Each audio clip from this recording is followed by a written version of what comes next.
Assalamualaikum warahmatullahi wabarakatuh. Alhamdulillahirrabbilalamin. Wassalatu wassalamu ala asrofil anbiya wal mursalin wa maulana Muhammadin wa ala alihi wa sahbihi ajmain, amma ba'du.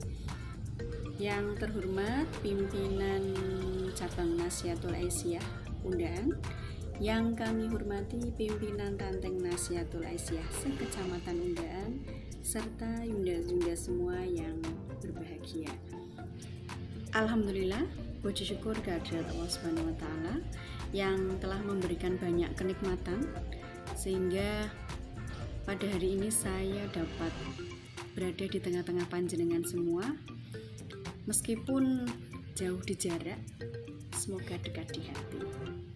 Shalawat serta salam semoga tetap tercurah kepada junjungan kita Nabi Agung Muhammad SAW, kepada sahabatnya, dan semoga kita semua mendapatkan syafaat beliau di yaumil akhir nanti.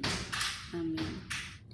Yunda-yunda yang berbahagia, sebelumnya saya mengucapkan terima kasih kepada pimpinan cabang Nasihatul Aisyah Undaan yang telah memberikan kesempatan kepada saya sehingga pada hari ini saya dapat bersilaturahim kembali dengan yunda-yunda semua. Semoga dengan silaturahim kita ini dapat membawa manfaat untuk semuanya. Yunda-yunda yang berbahagia, hari ini saya mendapatkan amanah dari pimpinan cabang Nasihatul Aisyah untuk sharing tentang kesehatan. Tema sharing kita pada hari ini adalah tentang cantik, ceria, tanpa anemia. Nah, apa sih yang harus dilakukan agar cantik, ceria, tanpa anemia? Yang pertama, kita perlu tahu dulu, apa sih itu anemia? Anemia adalah suatu kondisi tubuh di mana kadar Hb dalam darah lebih rendah dari normal. Gejala umumnya biasanya yunda-yunda kenal dengan istilah 5L, yaitu lemah, letih, lesu, lelah, dan lalai. Mungkin untuk yunda-yunda yang masih sekolah, biasanya kalau belajar suka ngantukan, atau kalau yang sudah bekerja jadi suka nggak konsentrasi. Nah, ini nggih yunda-yunda batasan kadar Hb dalam tubuh kita. Nanti kalau yang kadar Hb-nya di bawah ini berarti kurang nggih. Nah, untuk pria itu batas normalnya lebih tinggi dibanding wanita. Kalau pria 13 sedangkan wanita 12. Namun beda lagi kalau nanti panjenengan sedang hamil. Nanti normalnya itu 11. Karena asupan makanannya digunakan untuk 2 orang. Ya, untuk ibunya dan juga bayi yang sedang dikandung. Yunda-yunda yang berbahagia, apa sih yang terjadi saat kita anemia? Jadi, kalau kita anemia, kadar oksigen dalam sel-sel tubuh kita itu kurang. Kenapa? Karena hemoglobin dalam darah yang fungsinya untuk mengangkut atau mengedarkan oksigen ke seluruh tubuh itu kurang. Jadi kalau alat angkutnya itu kurang memadai, jadi yang diangkut ya sedikit, sehingga sel tubuh nggak dapat oksigennya secara cukup. Jadi itu yang kadang buat kita merasa cepat lelah. Tapi sebaliknya, kalau kadar Hb dalam tubuh kita normal, maka tubuh kita juga dapat cukup oksigen. Yunda-yunda yang berbahagia, akibat dari anemia ini saya bagi jadi 2, yaitu bagi remaja dan ibu hamil. Bagi remaja itu dapat menyebabkan menurunnya kemampuan belajar karena oksigen dalam tubuhnya kurang sehingga susah untuk konsentrasi. Oke, itu yang pertama. Yang kedua, ganggunya kegiatan sehari-hari karena badannya yang lemes, jadi kegiatan sehari-harinya jadi malas nggih. Jadi malas ngapa-ngapain. Yang ketiga, daya tahan tubuh turun.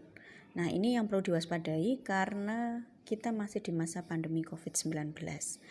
Yang terakhir, itu setelah menikah nanti, itu meningkatkan resiko untuk mengalami masalah saat hamil dan melahirkan. Perlu Yunda ketahui, di Indonesia 1 dari 4 remaja putri itu mengalami anemia. Kemudian untuk akibat anemia pada ibu hamil itu dapat menyebabkan yang pertama keguguran, yang kedua pendarahan yang bisa berakibat pada kematian ibu, kemudian bayi BBLR atau berat badan lahir rendah, dan beresiko bayi lahir mati. Nah, untuk penyebab anemianya itu bisa disebabkan beberapa hal. Yang pertama, karena kurangnya asupan makanan, terutama yang mengandung protein, asam folat, vitamin B12, dan juga zat besi. Yang kedua, bisa karena pendarahan.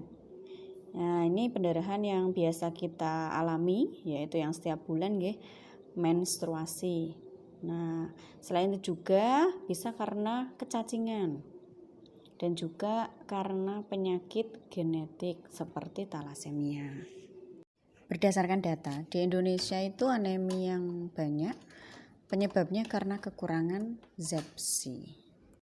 Yunda yang berbahagia, kenapa sih kita harus mencegah anemia? Karena kalau kita sudah merasakan gejala seperti yang tadi saya sebutkan 5L tadi itu artinya kita sudah mengalami anemia yang parah. Nah, kalau yang di tahap awal biasanya itu tidak menimbulkan gejala, kita nggak ngerasa apa-apa. Nah, untuk pencegahannya lebih baik kita mengecek HB kita atau kadar HB kita itu untuk mengetahui apakah kita itu termasuk kadar HB-nya normal atau enggak. Yunda yang berbahagia, sekarang kita sudah tahu pentingnya mencegah anemia. Nah, gimana sih cara mencegahnya? Yaitu yang pertama, penuhi kebutuhan asupan zat besi dengan cara konsumsi makanan yang mengandung zat besi.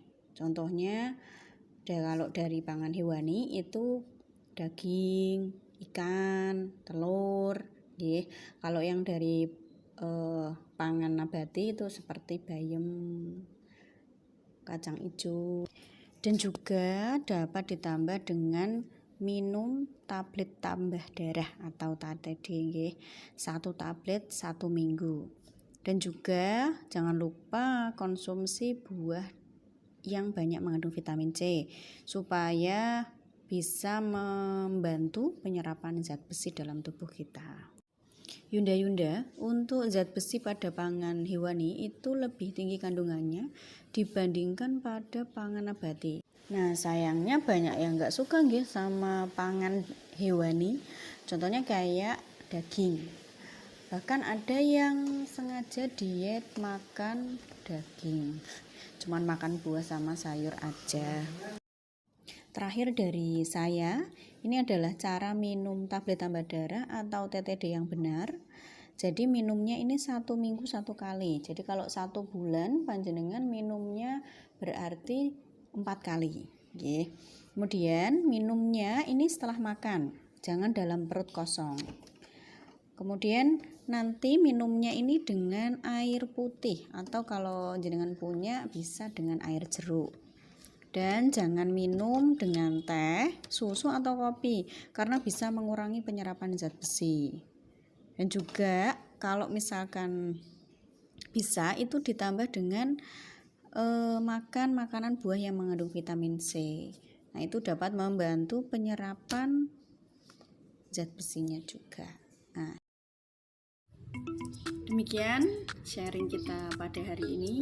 Semoga sharing kita hari ini dapat memberikan manfaat untuk kita semua, dan mohon maaf bila ada tutur kata yang kurang berkenan di hati panjenengan.